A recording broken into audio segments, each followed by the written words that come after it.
Hi there, welcome back. Hopefully if you're watching this, you've watched the last video which was about flexibility and utilization. If you haven't, go back and watch that again and then watch this one, because this one is going to be putting into practice everything that, that we discussed theoretically, but in a practical context. So let's have a look at it. Move those just as soon as you take a breath and maybe come free. It's still pretty stuck. Still pretty stuck.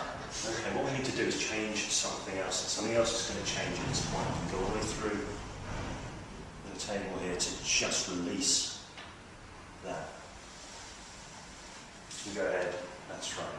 Now an interesting thing happened when you release that. It's a weird thing, isn't it? Isn't that a curious thing? As that became... My hand was freezing. Freezing? Yeah, really cold. Do you know what happened when your hand became free? So I moved it. Something else happened. If you go ahead and carefully try and touch your nose now, you'll find there's a force field in place. It stops you. You touch your nose. Okay. It's interesting. Go ahead and touch your nose again. So what does that feel like when you touch your nose? Pop your hand up there for a second. Just touch your nose there for a moment. No, that's not going to stick at all, but you know what it looks like when your hand's stuck. I just need you to pop your hand there. You can just look at my finger here for a moment. And you feel that finger, not this finger, but that finger, as you continue to look at mine. Feel that finger. Now, start to pull, pull, pull. When you feel that, now, that's it.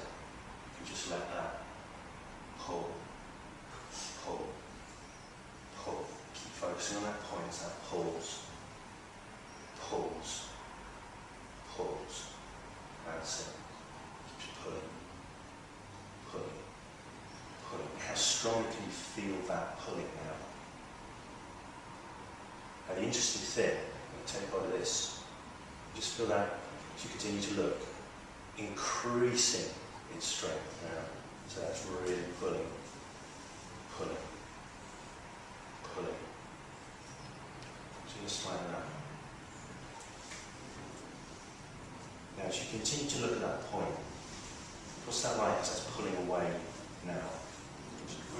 Strange. Strange. Now notice that strange.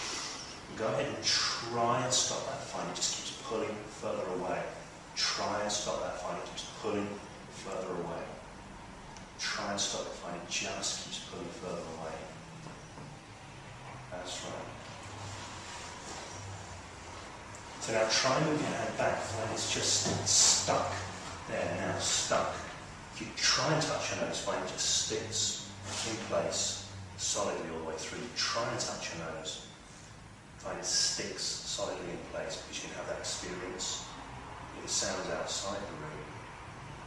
Feel your feet. So that's it, flexibility and utilization in practice. So you can see by staying cool, by staying calm and just working with what I'm given, I'm able to bring the situation back on track. Now, what you've just seen there is really just scratching the surface. It can go a lot deeper than that. There are a lot deeper principles, ways of getting into somebody's mind and figuring out how they work from the inside out, so as you can utilize that information in creating suggestions that are going to work for them. That's the next level of this. And if you want to check that out, I'm not going to cover that in this basic How to Hypnotize series, but if you check out below this video, you'll see a link to another video where I'm utilizing the client's own way of organizing reality to create suggestions that work specifically for him. And it's another instance of something going wrong, a failure, and getting it back on track. Okay, I hope you've enjoyed this video, and I look forward to seeing you in the next part of How to Hypnotize Without Trance.